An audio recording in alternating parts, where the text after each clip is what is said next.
अब देखते हैं फैक्टर्स कौन कौन से हैं जो कि वोटिंग पैटर्न पर प्रभाव डालते हैं। हम जो है फैक्टर्स को जो इन्फ्लुएंस करते हैं वोटिंग पैटर्न्स को, उनको दो भागों में बांट सकते हैं।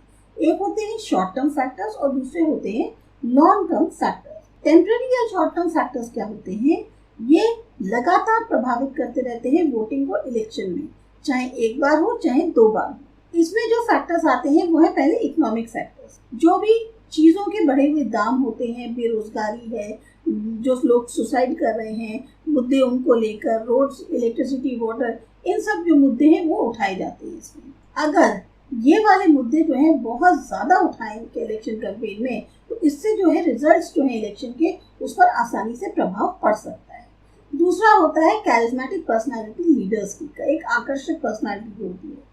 अगर बहुत ही अट्रैक्टिव और चार्मिंग पर्सनालिटी होगी, बोलने का तरीका बहुत ही पोएटिक स्टाइल होगा, तो ये भी इलेक्शंस पर प्रभाव डालते हैं।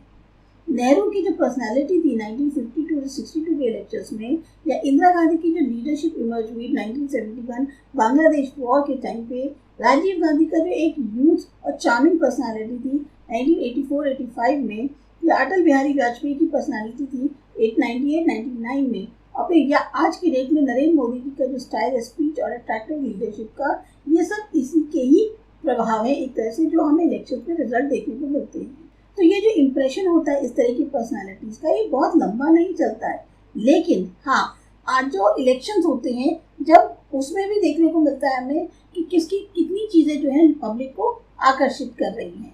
फिर नेक्स्ट फैक्टर है कुछ इंसिडेंट्स या घटनाएं जो इलेक्शन से पहले हो जाती हैं। कई बार होता है कि इलेक्शन से पहले कुछ ऐसी घटनाएं हो जाती हैं जो इलेक्शन पर प्रभाव डालती हैं। अब जैसे 1971-72 इलेक्शंस में वॉर हो गया इंडिया पाकिस्तान के बीच के अंदर बांग्लादेश को लेकर, और इंडिया की विक्ट्री हुई, तो जो डिफीट हुई कांग्रेस पार्टी की 77 में, वो हुई एक्सेसेस ऑफ इमरजेंसी के कारण, जो या फिर क्या कहते हैं, इंदिरा गांधी का असैसिनेशन हो गया 1984 में। तो सिंपैथी जो है वो पूरी तरह से किसके फेवर में आ गई? कांग्रेस पार्टी के। विक्ट्री जो हुई कारगिल वॉर में, उससे जो है बीजेपी को फायदा हुआ 13th लोकसभा इलेक्शन के अंदर। गोधरा इंसिडेंट या जो पोस्ट गोधरा इंसिडेंट थे, उससे गुजरात के जो 2002 असेंबली इलेक्शंस थे उस पर प्रभाव पड़ा। तो कुछ इंसिडेंट्स जो इलेक्शन से पहले हो जाती हैं वो इस जो है कारण बनते हैं इलेक्शंस के रिजल्ट का। कैसा प्रभाव होता है? जो मास कम्युनिकेशन है उसके जो मीन्स है उस पर। अब जैसे जो मीन्स है हमारे मास कम्युनिकेशन के, रेडियो, टेलीविजन, न्यूज़पेपर, मोबाइल या सोशल मीडिया, इनका बहुत इंपॉर्टेंट रोल होता है एक पब्लिक ओपिनियन को बनाने में। अगर हम कैनवसिंग जो है इन माध्यम से करते हैं तो उससे इलेक्शंस पर प्रभाव पड़ता है। ओपिनियन पोल्स जो है वो इलेक्शन से पहले आ जाते हैं, वो वोटिंग पैटर्न पर प्रभाव डालते हैं। कई बार जो मीन्स होते हैं मास कम्युनिकेशंस के, वो बेसिकली इंस्ट्रूमेंट बन जाते हैं पॉलिटिकल पार्टीज के। जो एक बाढ़ सी आ जाती है इलेक्शन एडवर्टाइजमेंट्स की, वो वोटर्स पर प्रभावित करती है। अब जैसे 2014 के जो लोकसभा इलेक्शंस हुए, उसमें सोशल मीडिया का बहुत इंपॉर्टेंट रोल रहा, क्योंकि उन्होंने जो है इमेज नरेंद्र मोदी की एक उभरते हुए लीडर के तौर पर कर दी कंट्री के अंदर। इन सब के बावजूद ये प्रिडिक्ट करना मुश्किल होता है कि इंडियन वोटर्स के एक्चुअल में माइंड में चल क्या रहा है। जो भी एनालिसिस है, जो भी सर्वे होती है, कराई जाती है मास कम्युनिकेशन के द्वारा, वो कई अवसरों पर ऐसा हुआ है कि गलत साबित हुई है। तो ये सारे थे शॉर्ट टर्म। अब दूसरे देखते हैं लॉन्ग टर्म इन्फ्लुएंसिंग फैक्टर्स क्या होते हैं। जो लॉन्ग टर्म फैक्टर्स हैं वो भी वोटिंग चॉइस को बहुत ज़्यादा प्रभावित करते हैं इलेक्शंस के अंदर। अब कौन कौन से हैं? सबसे पहले देखते हैं, आता है सोशल फैक्टर। आपका age, gender, education, residence, caste, creed, religion, ये सब वो सोशल फैक्टर्स हैं जो वोटिंग चॉइस पर कहीं ना कहीं प्रभावित करते हैं।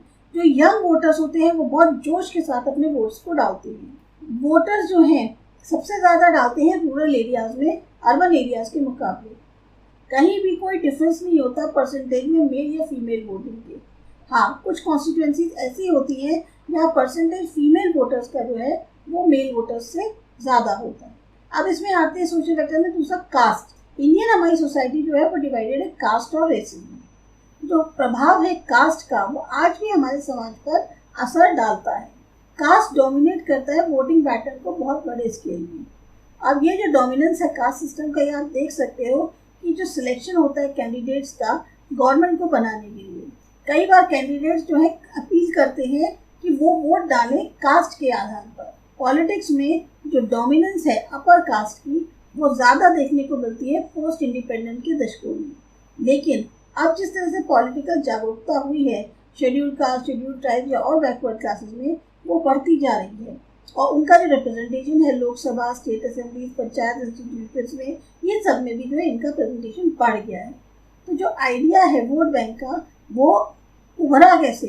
इन्हीं सर्टेन कास्ट के कारण जो कि वोट डालना चाहती है सिर्फ और सिर्फ एक पर्टिकुलर पॉलिटिकल पार्टी को। दूसरा है रिलीजियस और रिलीजन सेक्ट। अब जैसे बाकी और सोशल फैक्टर्स हैं उसकी तरह रिलीजन और रिलीजियस सेक्ट जो है ये भी बहुत इंपॉर्टेंट रोल प्ले करते हैं। इंडिया एक सेकुलर कंट्री है, धर्मनिरपेक्ष कंट्री है। तो अगर लोग अपील करते हैं वोट को करने के लिए रिलीजन या रिलीजियस सेक्ट के आधार पर, तो ये माना जाता है कि ब्रीच है कोड ऑफ कंडक्ट का। मतलब आप जो है जो चुनाव में एक तरह से कोड ऑफ कंडक्ट होना चाहिए आचरण, आप उसके को वायलेट कर रहे हैं।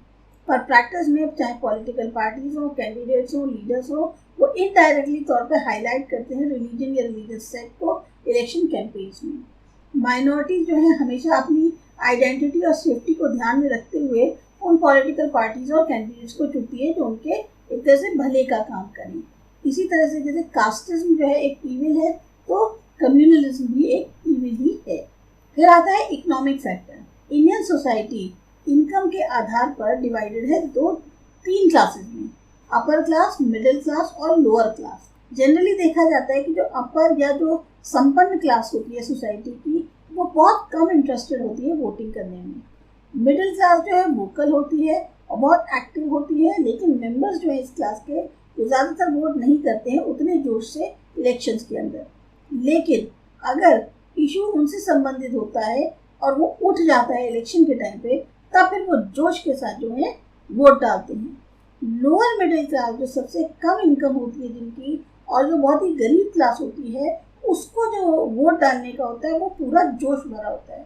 वो सोचते हैं कि ये जो वोटिंग है इलेक्शन के अंदर ये बहुत ही एक इफेक्टिव इंस्ट्रूमेंट है कि प्रेशर डाला जा सकता है, दबाव डाला जा सकता है उनकी जो परेशानियां हैं या जो उनकी नीड्स हैं उनकी उनको पूरा करने के लिए, या जो परेशानियां हैं उनके सॉल्यूशन ढूंढने के लिए।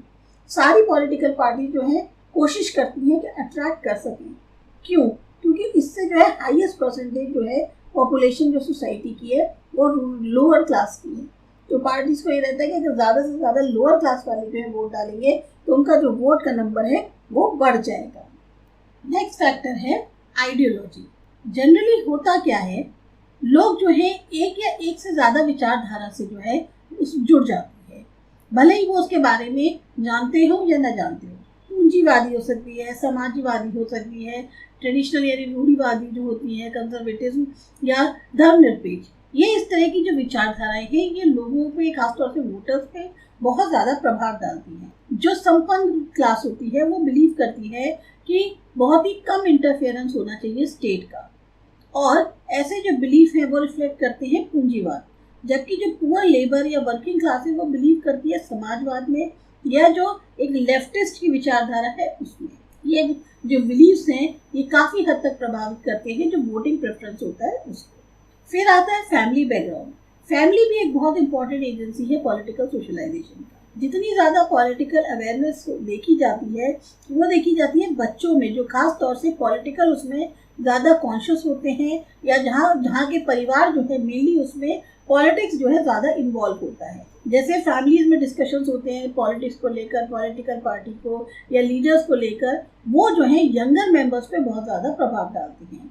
अगर मेंबर्स जो हैं फैमिली के वो सपोर्ट कर रहे हैं किसी पॉलिटिकल पार्टी को या विचारधारा को, तो वो उसके अकॉर्डिंग वोट करते हैं, और ये एज्यूम किया जाता है कि जब ये यंगर मेंबर्स जो हैं फैमिली के एडल्ट्स बनेंगे तो वो भी उसी तरीके से वोट डालेंगे।